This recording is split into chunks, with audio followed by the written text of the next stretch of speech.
Afternoon and welcome to the concluding session of this program. Uh, I understand that it has been a very hectic, full week, and today is the sixth day.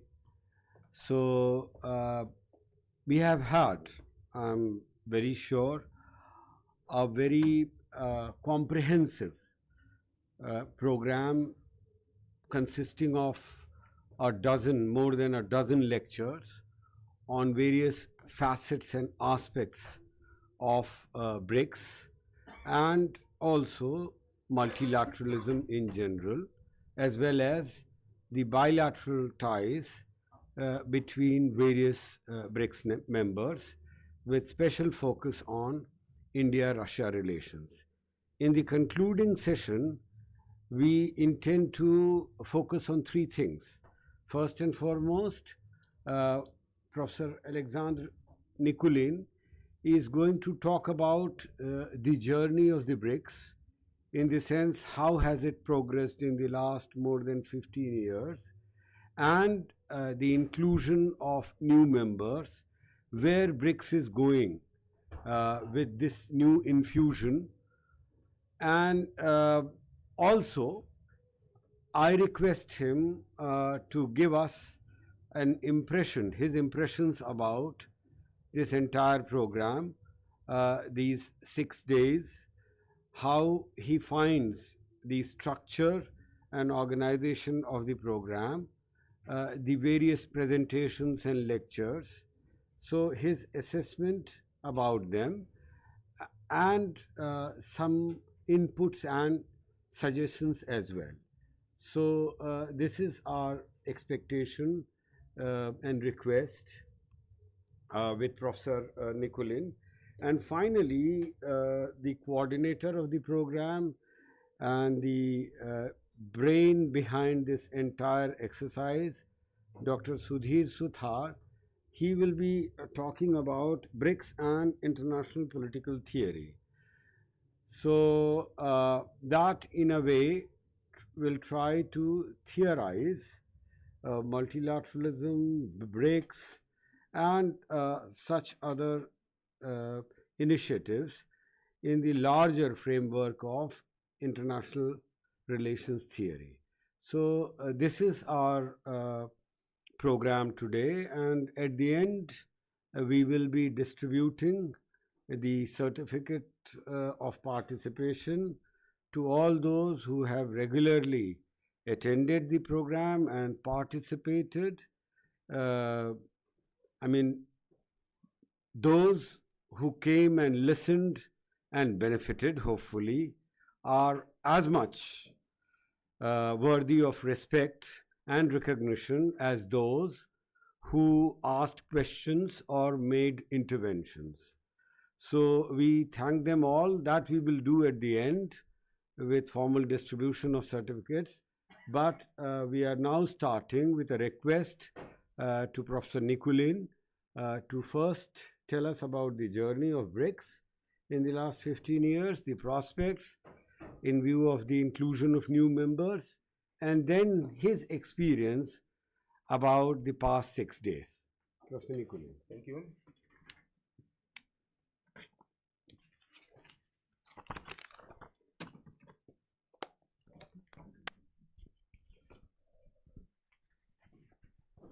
Thank you. Hello, dear friends. Today is our last lecture, and for me it's really difficult task to describe shortly history of BRICS, and especially to emphasize on current situation and to discuss with you some perspectives for BRICS development. So history, I try to be very short. You should remember again that the idea of BRICS was proposed by prominent West economist O'Neill about 25 years ago. He paid attention on great economic potential of biggest countries, so-called global south, or also Russia, First of all, India and China, Brazil and Russia.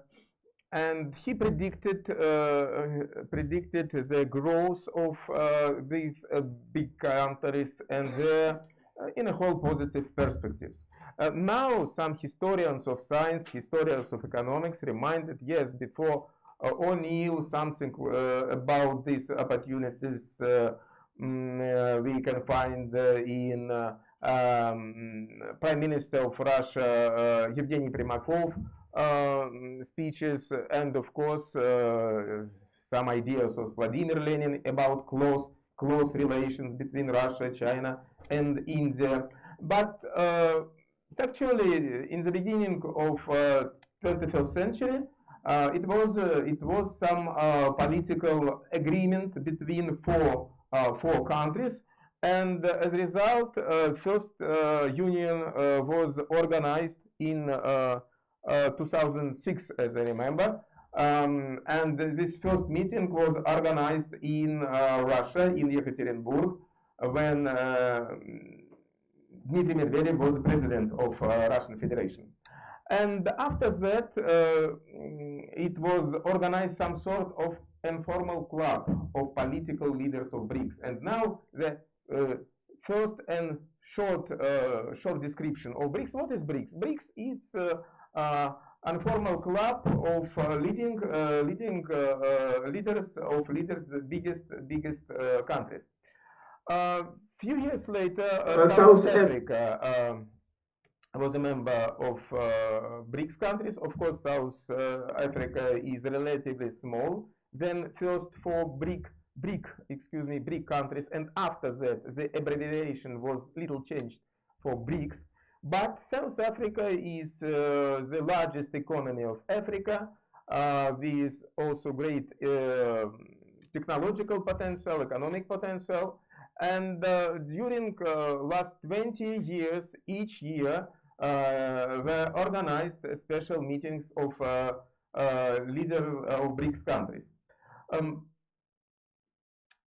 In last meeting as a first meeting was organized in Russia, but now this city was Kazan. Kazan is the capital of Tatarstan. We found the spontaneous growth of members of BRICS. Initially, it was mentioned about in the new 6 countries.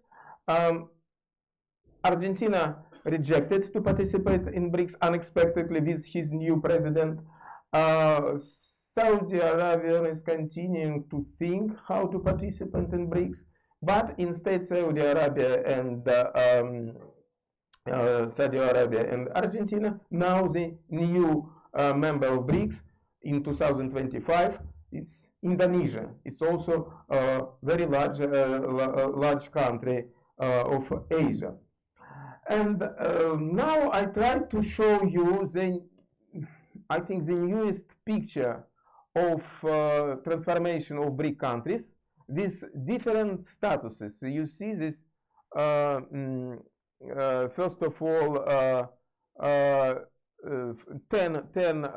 members of BRICS in the beginning of 2025, Russia, China, India, Indonesia, Iran, Egypt, Ethiopia, South Africa, and Brazil, and also some different statuses of countries that are going to participate in BRICS cooperation. And the different statuses like partners of BRICS states invited to join and applied for accession. And sometimes the composition of these potential members of the BRICS countries is continuing to change. And I'll give you an example. Some main characteristic on the end of 24th year was about Argentina and Saudi Arabia. It was supposed that Argentina and Saudi Arabia were going really to be members of the BRICS, but anyway, you see some key characteristics of BRICS expansion in the end of 2024, immediately after Kazan meeting. So you see some economic characteristics of BRIC countries in this context, and so-called excluding new participants and taking into account new participants, and main formats of interaction within BRICS. So first, annual summits and meetings of leaders on the guidance of the group summits 20. Second, meetings of foreign ministers and other heads of state, industry ministers and departments and so on. So some official meeting of different ministers of different BRICS countries. And the third, meetings of working groups on cooperation in various fields. Now BRICS countries have about 60 working groups on cooperation in various fields, not only in economy, but also in political, economical questions, but also concerning many social problems of BRICS development. For this period was created BRICS led financial institution, and first of all, the new development bank is a multilateral development bank that finance projects to build a more inclusive, sustainable environment.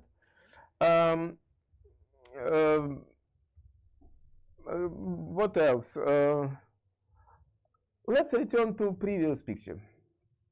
I think now some from maybe from history of science or philosophy of science, the term point of bifurcation. It's a situation of bifurcation when it's possible development of different alternatives of your object. I think now it's this time is this point of bifurcation for BRICS development. First of all, you see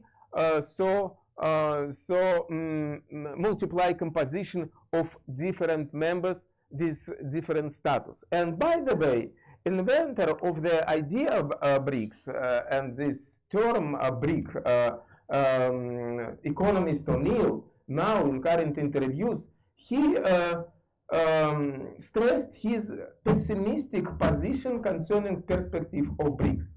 He maintained that past 25 years BRICS development was not so successful. BRICS country presented so many internal and external contradictions, and now it's yes, it's only some political slogan, but without real unification, a real potential for international development of trade, economy, and so on. And yes, it exists this pessimistic view on BRICS, that it's yes, of course, some meetings, some leaders of some big countries, and what BRICS formulated a lot very ambitious aims in previous period, but not these aims were realized. And how we can classify this multiply composition of old and new states of BRICS? But before that, searching the answer to this question, let's return to the list of characteristics main BRICS countries. Not all.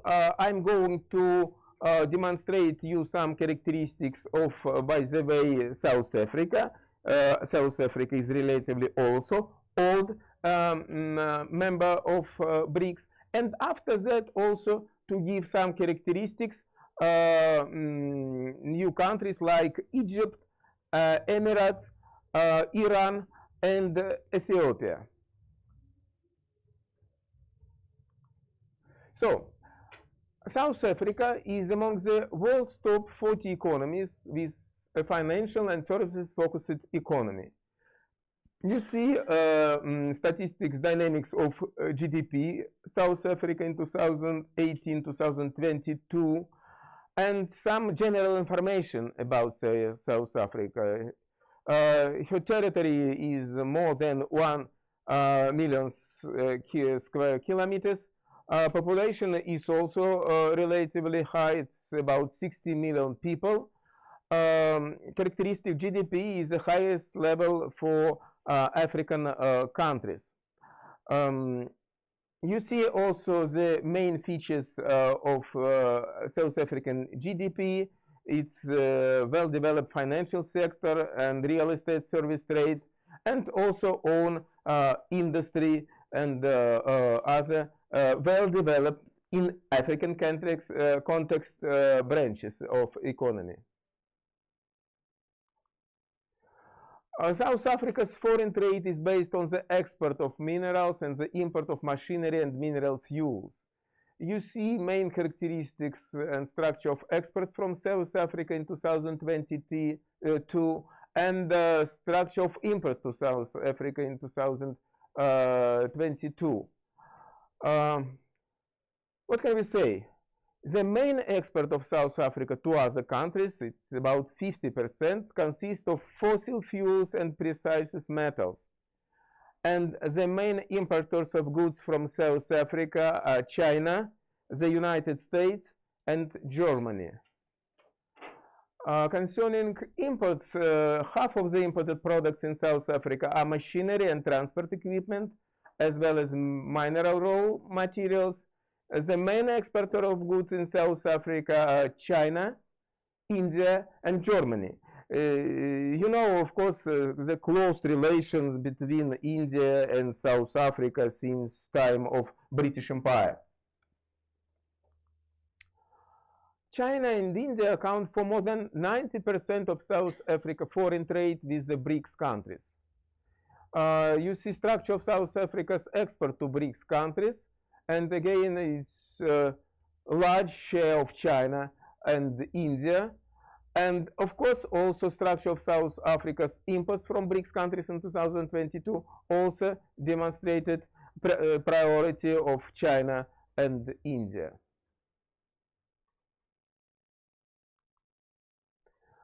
Concerning South Africa-Russian relations, first of all, I should stress the intrigue story interrelation between Soviet Union and South Africa. You remember that long period in the 1920s, South Africa was so-called apartheid state, and Soviet Union strongly supported the struggle black population against the apartheid regime. Now, in political context, South Africa and Russia have really stable, good relations. But concerning the economic ties, you see some main characteristics. Export structure in 2022 from South Africa to Russia. First of all, it's food products. Concerning structure of export goods of the largest industry from South Africa to Russia in 2022, it's citruses, again apples, grapes, and other fruits and vegetables. Of course, the trade relations between Russia and South Africa are much less than trade relations between South Africa and China and India.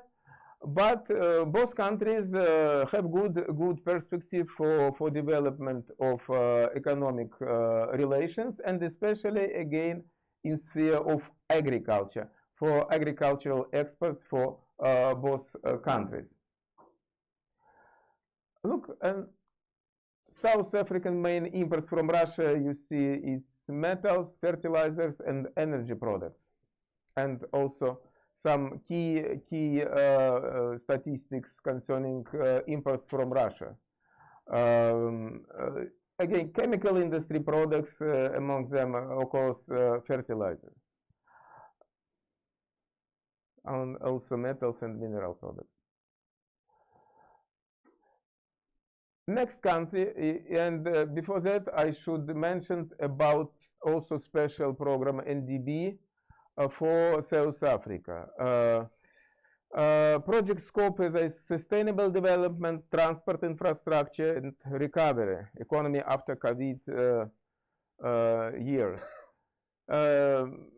Three main projects: sustainable infrastructure development project in partnership with the Development Bank of South Africa, project goal financing renewable energy project, as well as the development of social and digital infrastructure in South Africa. Second project name, National Free Roads Management Program. Project goal, maintaining the nation's toll-free road infrastructure in optimal conditions. These improvements are expected to reduce transport costs for road users. And third, South Africa's post-pandemic economic relief program. Creation of about 700,000 jobs in South Africa as a part of state support for the working population. South Africa is a member of so-called old team of BRICS countries, and now let's observe some new members of BRICS. Egypt.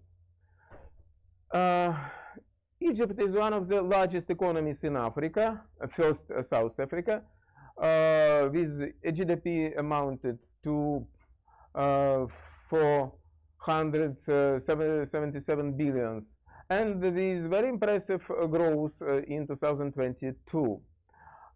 General information, area also it's about 1 million square kilometers.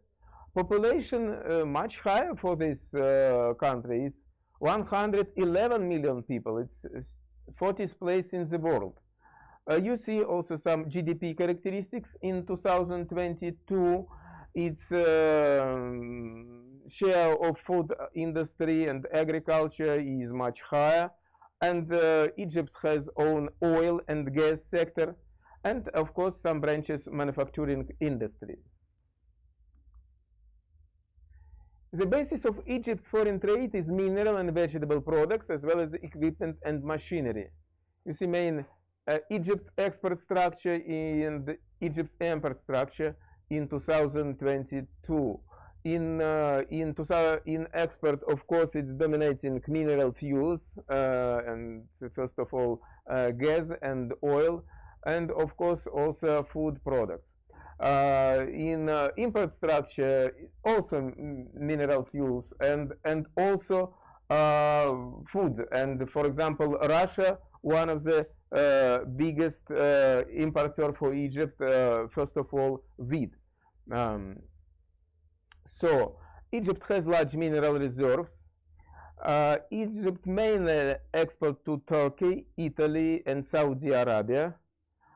The main characteristics of Egypt export, and Egypt is one of the largest wheat importers in the world, purchasing millions tons of grain annually, and the largest importers for Egypt are China, Saudi Arabia, and the United States. The BRICS countries account for 9% and 26% of Egypt export and imports, respectively, with China and India being the main. Again, we can see leading of China and India in export-import relations with Egypt. On the first place, China. On the second place, India. And the third place, Russia. Russia has traditional strong economic and political relations with Egypt.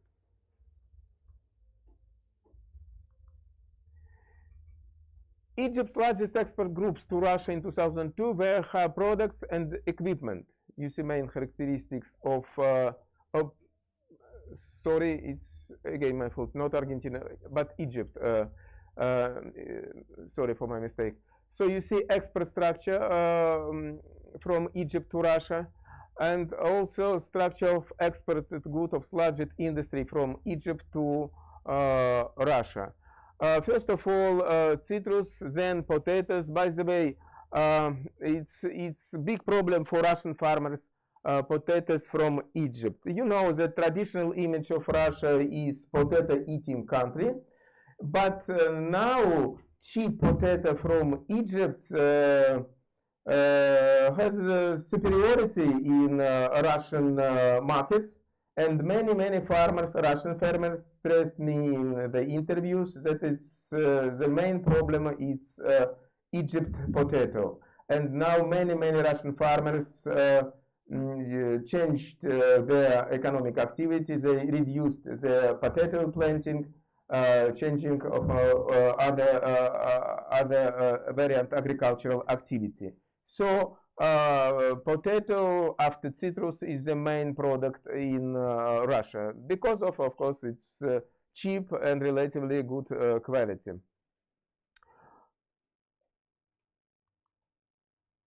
So this is picture. The main product supplied by Russia to Egypt was wheat.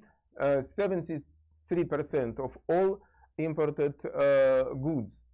And now wheat is the main product of Russia for Egypt. You see also key characteristics of Russian products. Iran. Few words again about Russian-Egypt's relation. I mentioned that this relation had also tradition from 1950s, and collaboration with Russia and Egypt was also so friendly, like collaboration between Russia and India in 1950s. Russia supported the government of Gamal Abdel Nasser in 1950s, in 1960s, and also supported military forces of Egypt in his struggle against Israel. In the middle of 1970s, Egypt rapidly changed his orientation from Soviet Union to the United States, but last 2 decades again Russia-Indian relations have had a good perspective, stable perspective for collaboration. Some key characteristics Islamic Republic Iran. You know, it's also a very big country, about 1.5 million square kilometers and 98 million people. Iran exports natural resources and imports consumer goods, food, electronic, etc. You see in structure of export domination of oil and oil products, and also metal products and plastics. Iran import its food products, equipment, electronic, chemical products. More than 80% of Iran's export are natural resources. The main importers of goods from Iran are China, Iraq, and Turkey. And more than half of Iran's imports are food products, electronic, and transport. The main exporters of goods to Iran are Arabian Emirates, China, Turkey, Germany, and the Russian Federation. Iran's main foreign trade partner is China, accounting for about a quarter of its total export and import volume. You see interrelations between Iran and BRICS countries in 2022, and full domination of China in export-import structure relations, Iran-China.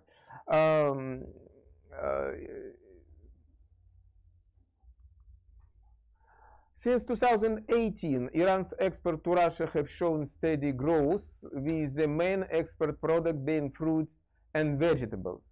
It was in 2018. We know since 2022 about the growth of close military union relations between Russia and Iran, and strong Iran support to Russia in Russian-Ukrainian conflict.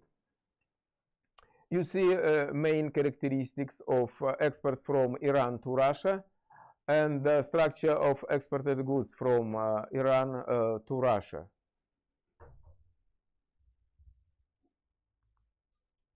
Imports from Russia to Iran amounted to 1.5 billion, or 69% of which were cereals. And you see dynamics of imports to Iran from Russia. Main products: grocery products, machinery, equipment, wood and paper products. Iran is a very ancient state, also ancient civilization. In previous history, Russia and Iran had a lot of political contradictions and also a lot of war conflicts. And the last conflict was a conflict between Soviet Union and Islamic Republic Iran. It was the period, some Cold War, ideological, religious Cold War between Soviet Union and Iran after Islamic Revolution. And before that, Shah Iran was first of all the alien of the United States, and the relations between Soviet Union in previous period before Islamic revolutions was also very, very poor. But last 2 decades, or maybe 25 years, Iran and post-Soviet Russia maintain very close relations. First of all, political relations.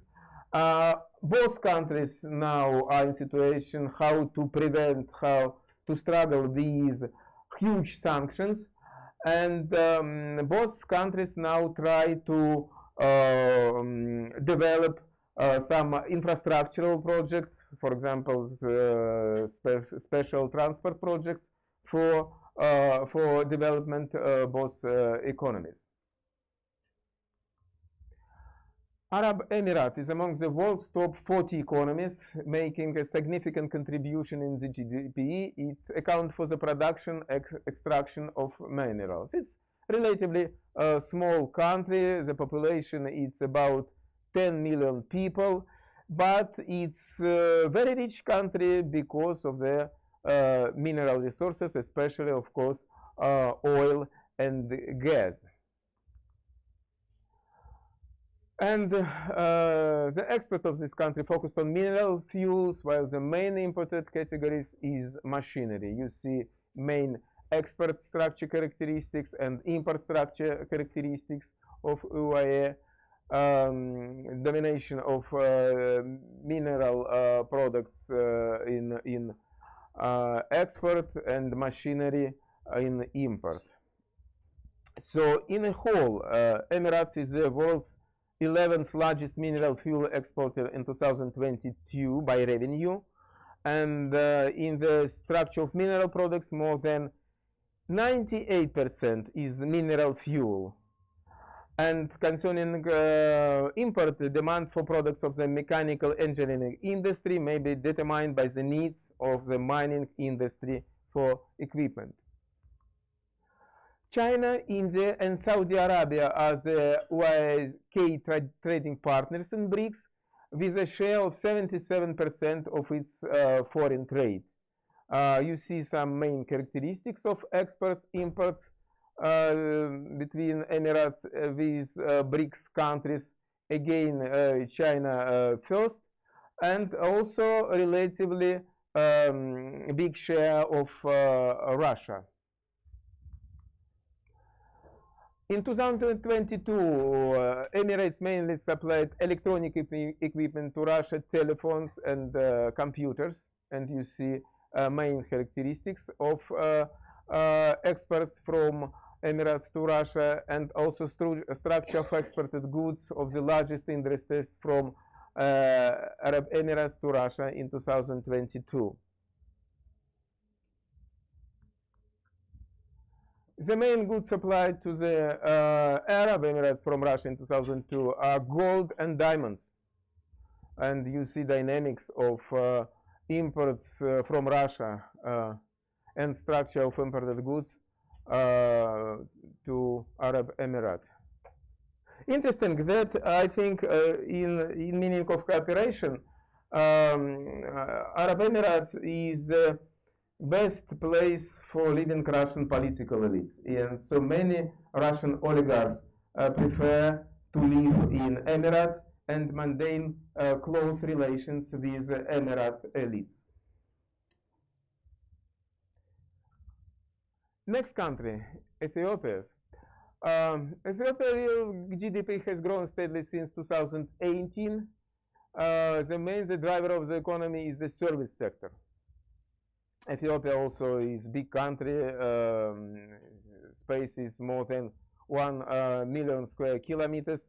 Population is 126 million people. It's 11th place in the world.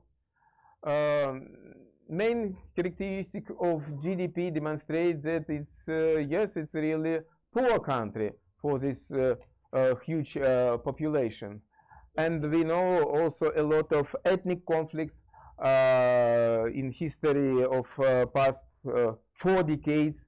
Ethiopia internal and external conflicts, for example, with Somalia, with Eritrea. Ethiopia export food products are knitwear and imports food and manufactured goods. Main characteristics: Ethiopia export structure in 2022, Ethiopia import structure in 2022. We can say that 86% of Ethiopia exports are food products, and the main importers of goods from Ethiopia are the United States, Saudi Arabia, Somalia, Germany. And concerning import, almost half of Ethiopia imports are chemicals and machinery, and the main exporters of goods to Ethiopia are China, India, the United States, and Turkey. Almost half of Ethiopia's imports come from India and China, and Ethiopia's exports are unpopular, relatively unpopular in the BRIC countries. You see trade relations between Ethiopia and BRICS countries. So first place China, second India, third Russia, then Saudi, then Brazil. And you see Ethiopia import structure from BRICS countries in 2022. Again, domination of China, after that India, and third place Russia. Exports from Ethiopia to Russia are not stable and almost consist of coffee and legumes. And you see structure of exported from Ethiopia to Russia and structure of exported goods of largest industries, again from Ethiopia to Russia. Ethiopia imports grain and natural resources from Russia. First of all, again, wheat, ferrous metals, and coal, some main characteristics of this import to Ethiopia from Russia. But I should stress that Russia also has a special long history of friendly relations with Ethiopia because, first of all, religious sense, Ethiopia is also some case of Orthodox Christian country, and since Tsar time, it was period of very good close relations in religious interrelations between Tsar Russia and Ethiopia. Ethiopia was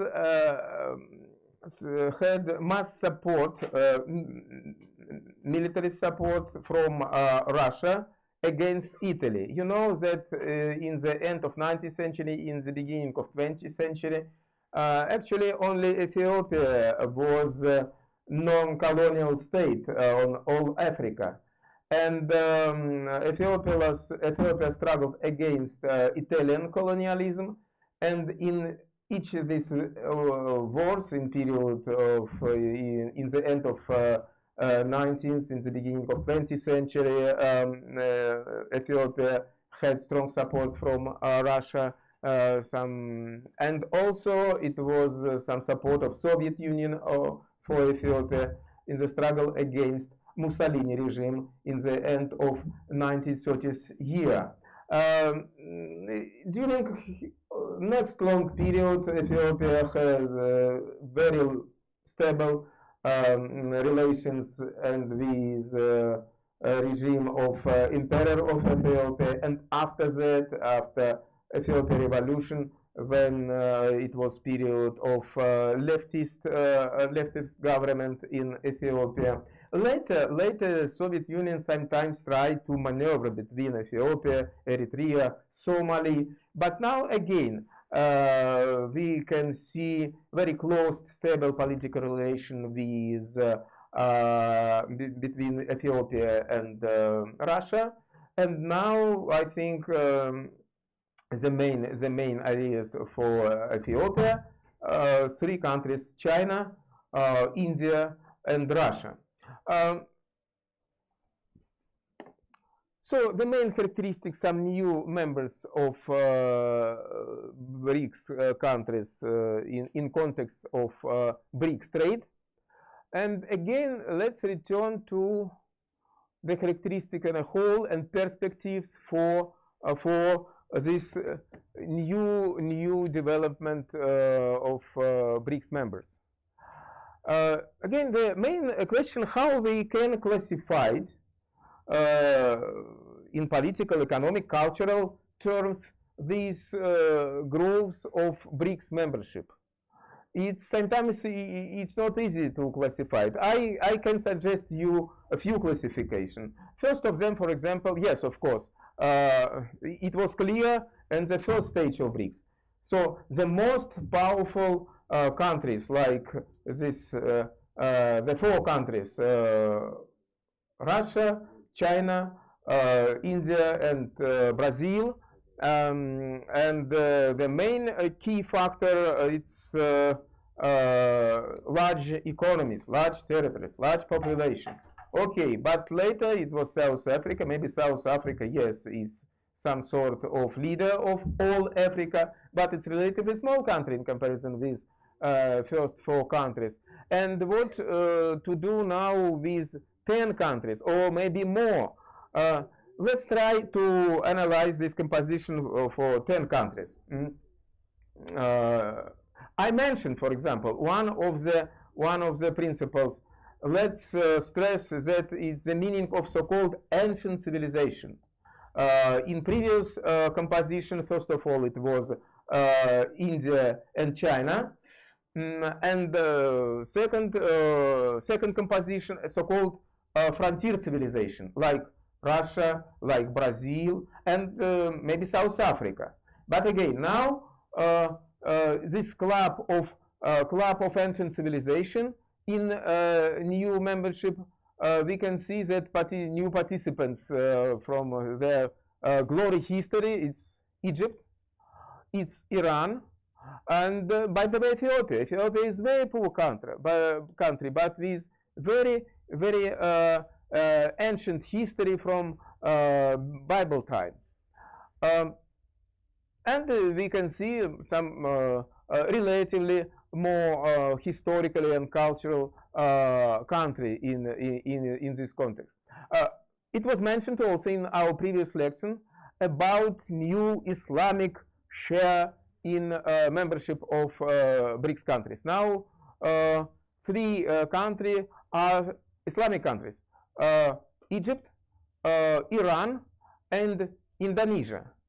And now we have very interesting composition of different religious and philosophical, political countries in BRICS.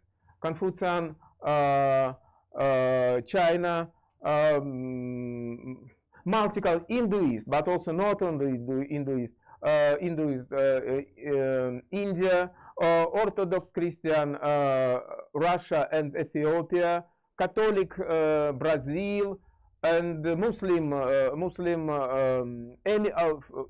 By the way, four countries. I'm sorry. Of course, Emirates for Egypt, Emirates, Iran, and Indonesia. Actually, main world religions now participate in membership among BRICS countries. Of course, we can also divide these countries on rich and poor. Before that, all countries were relatively powerful, but now we have some large and powerful countries of BRICS and relatively small and poor countries. And it's again, and I think we can also describe so many classifications. For example, I don't like geopolitics. I suppose it's so aggressive science for me. But if I were geopolitic, I will try some sense in this cooperation. I will say, you know, look, now BRICS countries control the main sea roads in the world: Suez Channel, Egypt, Iran, and Emirates, Indonesia. You see, the main sea roads are under control of BRICS countries.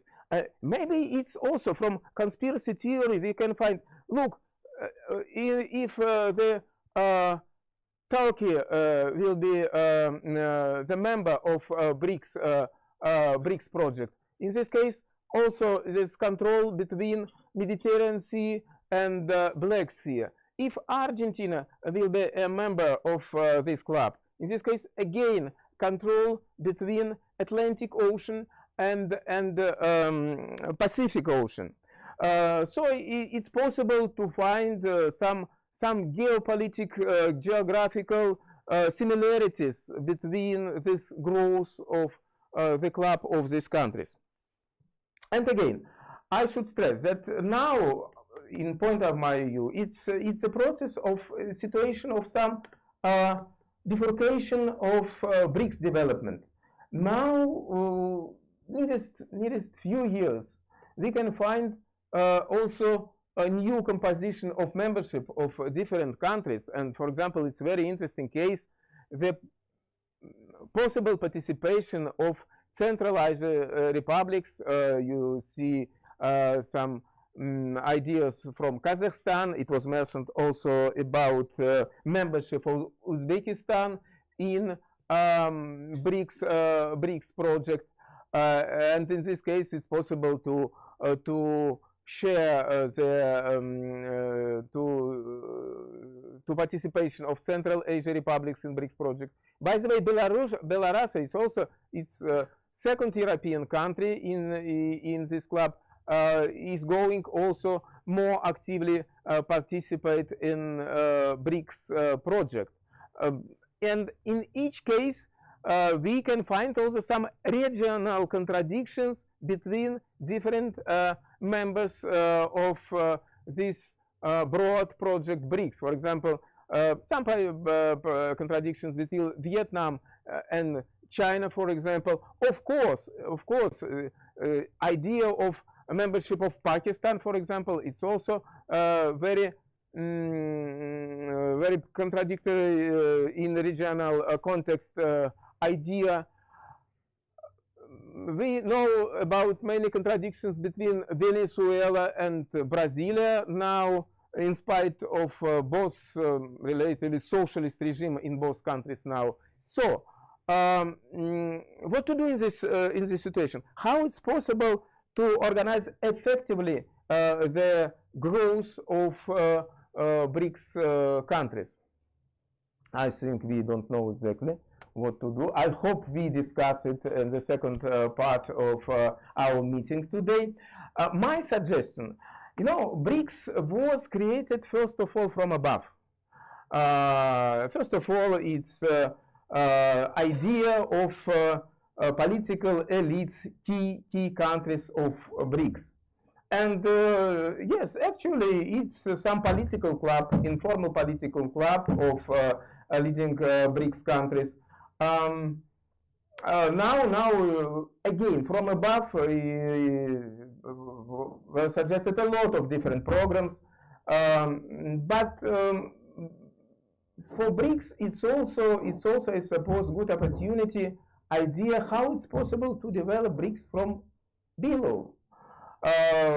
Not only from academic level, but maybe from a regional, municipal level, to find more and more some local cultural similarities between so different countries. And again, I think BRICS should formulate some super tasks of new human development. I think not enough to repeat constantly about huge financial capital of BRICS, huge mineral resources of BRICS countries. BRICS, like it was maybe in the middle of 20th century, BRICS should try to invent new humanistic world. It's super task for BRICS countries, and not only to repeat constantly about some competition between West and East, between West and Global South, and so on and so on. So the main idea to suggest the new perspective for development of all mankind. Thank you.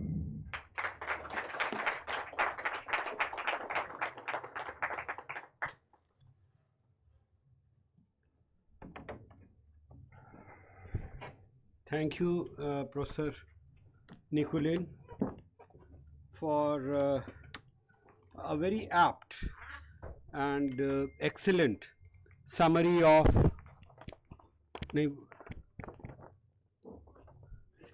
it's working? All right.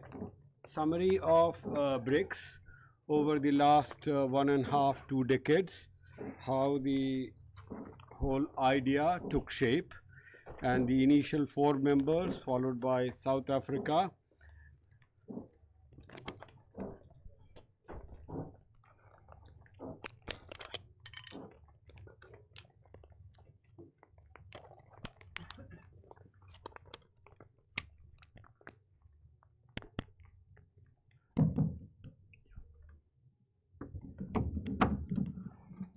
Thank you, Professor Nikulin, for this summary of BRICS journey in the last 15-17 years, starting with the 4 original members based on what Jim O'Neill in 2001 called the new emerging economies.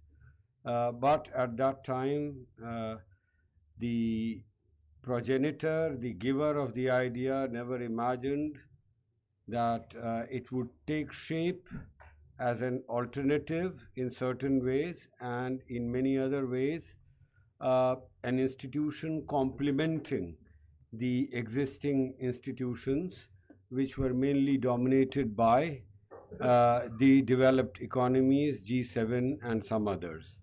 So from there on, the BRICS has taken a new trajectory and independent course.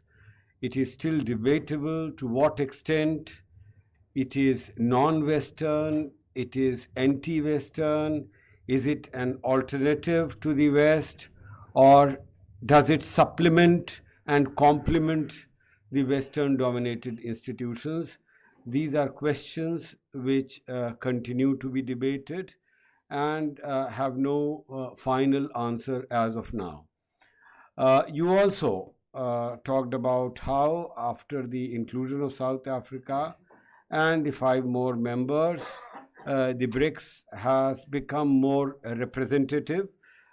These new countries may not be big in terms of population or size of economy, but they are representative of different regions, of different identities, and this is how BRICS has grown, and the path is open.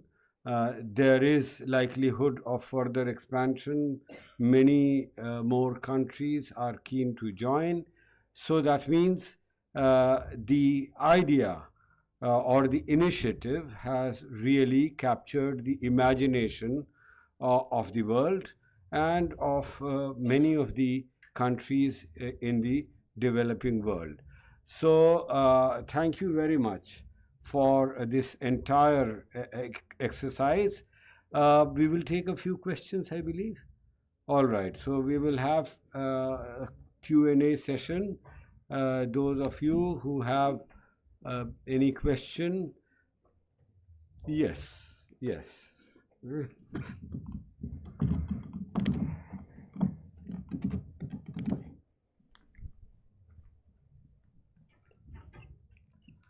Thank you, Professor Nicolin, once again. There are 2 points which I have in mind. One is that, uh, in the last 5 days, you have shown us different slides and different countries' uh, trade relations with Russia. And please correct me if I'm wrong, but there are 2, 3 items which largely dominate Russia's exports to other parts of the world.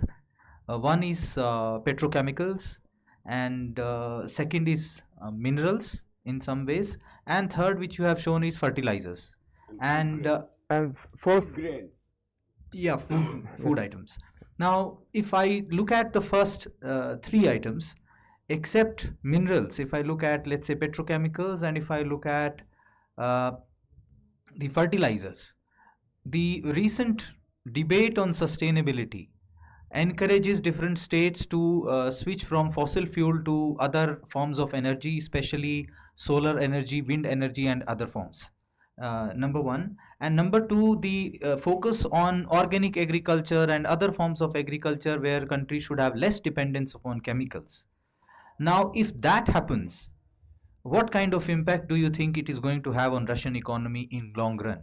Because does that not pose a fundamental, I would, if I may use the word, threat to Russia's trade relations with a larger part of the world? Because West has been, if I may use the word West, has been investing a lot on promoting something which is just counter to both these commodities. That's one. And the second question is slightly related to this only. What are the Russian strategies to promote manufacturing sector? Because as you had highlighted, for manufacturing of big machines and other gadgets, Russia is largely dependent upon China and also imports from other parts of the world. So is there a specific strategy which government of Russia is following to promote manufacturing sector? Because otherwise Russia's economy is largely dependent upon the natural resources and their exports. And Russia doesn't have a strong service economy, unlike India or maybe, as you highlighted, South Africa. So in such a scenario, what are the kind of economic development which we can look forward to in case of Russia? Thank you. thank you.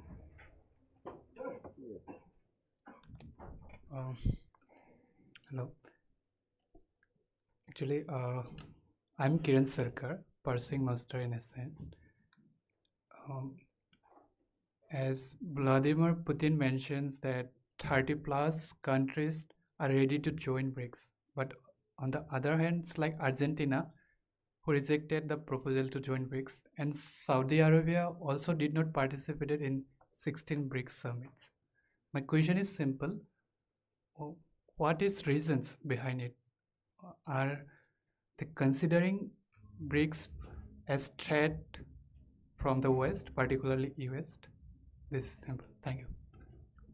Why Saudi Arabia don't participate? Okay. Hello. Yes. Yeah, I hope I'm audible. Yeah. So, sir, this is just a kind of a reflection that you just mentioned. When you were ending your lecture, that the Brits need to be like it's been like from above, but then there is a need that it has to be it should be from below. Okay, but as we know that Brits, the China is the most dominating, country among Brits as of now. I'm not discounting the importance of India and Russia. But if we look at the China's policy of debt trap diplomacy as well, okay. So my point is that fine. China is providing, you can say, finance so far as infrastructure is concerned, but what I feel is that it is up to the countries, it is up to the you can say the government of the countries how to use that capital and finance, so that the finance or the capital or the infrastructure will have a multiplier effect rather than becoming dependent on the China, because they need to pay back principal as well as interest and many other the terms and conditions. So what I mean to say is that in order to make it from below, So it is very important for the government, it is very important for the individual countries to understand not to just depend on finance provided by NDB or World Bank. Rather, they need to become, I mean, they need to, even if they take it, they need to make it more productive. Okay, so I mean, in case if anything from your take, I mean, I also want to hear your views on this. Thank you.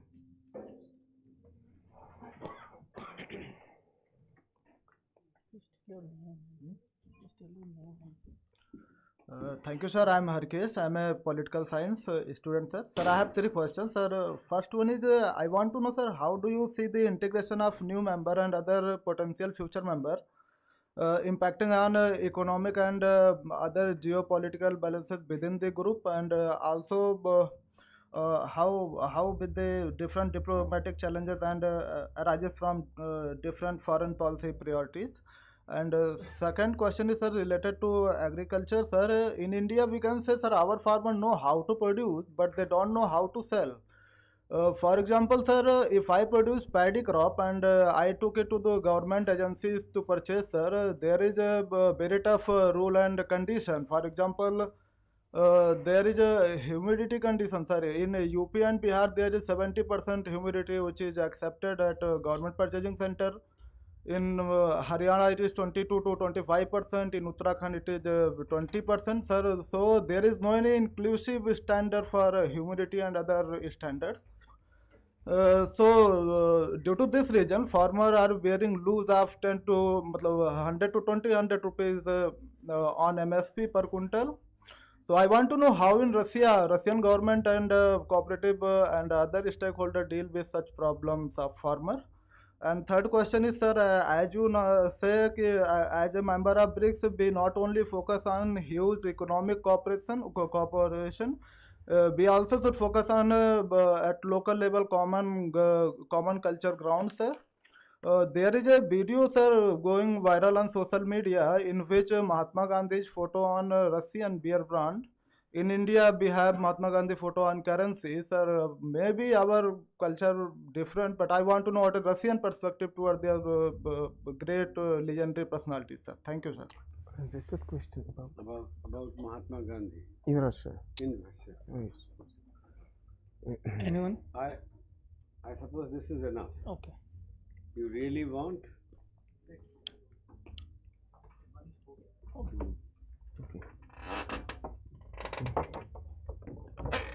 Thank you.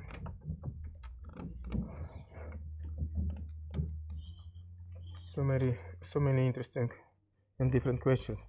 Concerning the questions of some structural changing of Russian economy, we discussed this so-called question of global warming among Russians, and many of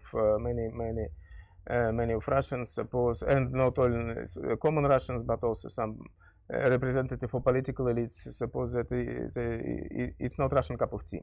So it's Russia is so called North country that we don't have serious problem with climate change in nearest future. Not all people think so, and of course, but again, some economic statistical prognosis of agrarian economists stressed that positive factor of climate change for Russian agriculture in a whole. But some regions, of course, will starve from this problem. Concerning green energy, also a lot of skeptics in Russia suppose that in Russian case it's enough Russian gas.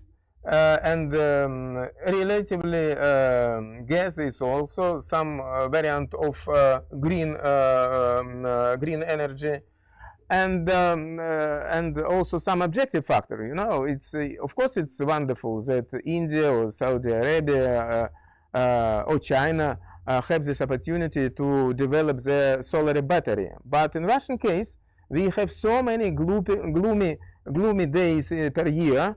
And in many cases, it's not effective to use solar energy in north regions. Yes, Russia now try to develop some program of solar energy, especially in our sunny regions. By the way, Crimea, very sunny zone, and by the way, also south of Far East. For example, in the winter, it's also a lot of very sunny days, and Siberia, in Far East, and now it's possible to find special program that maintained by Russian government for development solar energy in Yakutia and other East Siberia and Far East regions. But for many regions, it's not profitable to use solar energy. Organic agriculture has really good perspective for development of Russia. Agriculture organic potential is great in Russia, but again, in this case, we have to organize a lot of things. First of all, some effective institutional administrative support for so-called organic standards of products. Now Russia now only in the start of this process to advertise the meaning of organic markets for Russian citizens. Of course, now idea of organic products is very popular among upper middle classes and middle classes, especially in big cities of Russia. But again, I should stress that organic movement in Russia also should move for mass consumer, but not only for some relatively rich elite groups. Machinery, of course, in Russia remind constantly with nostalgia about huge industrial potential of the Soviet Union, and in many cases this potential was lost, especially in period of 1990s. But now, especially in the period of sanction, Russia undertake a lot of facilities to redevelop their own industrial and machinery potential. And now we have a lot of ambitious program how to construct absolutely own aircrafts, for example. Especially, I can mention some trademarks of our airplane like Sukhoi or Ilyushin, and also a lot of attempt to create own computer base. We have some positive and negative results. Many plans are not fulfilled yet, but I think this Russian-Ukrainian conflict provoked this new industrial redevelopment of Russian economy. So the question about position of Argentina and Saudi Arabia in contemporary situation. But you see, first of all, it depends on the game of elites of these countries. You should remember the position of new president of Argentina, who is enemy of idea of BRICS, and who orients first of all on the United States. And in this case, the answer is clear. I think also in Saudi Arabia case, also for Saudi Arabia is the question what to do with relations with alliance with the United States. And in this case, Saudi Arabia is continuing to choose the good relations between the United States and BRICS countries, and especially I think also about China, because now also it's the growth of export of oil from Saudi Arabia to China. It was question about this phenomenon, what it means from below, especially in context some domination from above some biggest economies of BRICS, especially China everywhere, and also in some cases domination of China in for example, the best example, Africa, for example. China prepared a lot of new professionals for Africa using the potential of own Chinese universities. Actually, China prepared a new elites, a new middle classes for Africa, but of course these new specialists from China, agronomists, engineers, and so on, of course, they will be in strong connection with Chinese colleagues. And in previous period, we can also remember about experience of Soviet Union, also this support of national professional through the system of education in Soviet universities. Sometimes, yes, some critics maintains this idea of new hegemony, new so-called neo-imperialism of largest countries, of BRICS countries. Again, first of all, it's critics concerning hegemony of China. I suppose in international relations, the countries of global south have to have opportunity to choose different variant of collaborations with not only the biggest country of BRICS, but also with other countries BRICS, with India, with Russia, and also to have good relations and opportunity to compare relations with West countries. And you know, in period of Cold War, for example, for many so-called the third world countries, it was choice. It was possible to choose between so-called socialist bloc of countries and capitalist world system. And I think for this development from below, it will be good situation when it's possible to collaborate with different countries, with different international unions. So it's my answer. It was asked about this problem of agricultural development for farmers. It's difficult to product, but it's much more difficult to sell, and it's typical situation for many countries in the world, especially in the countries of and in BRICS countries and in countries of global south.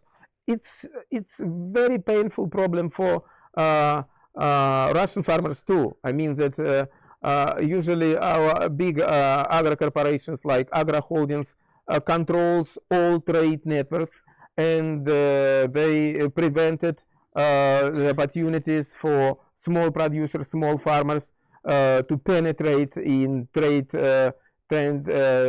networks in Russia.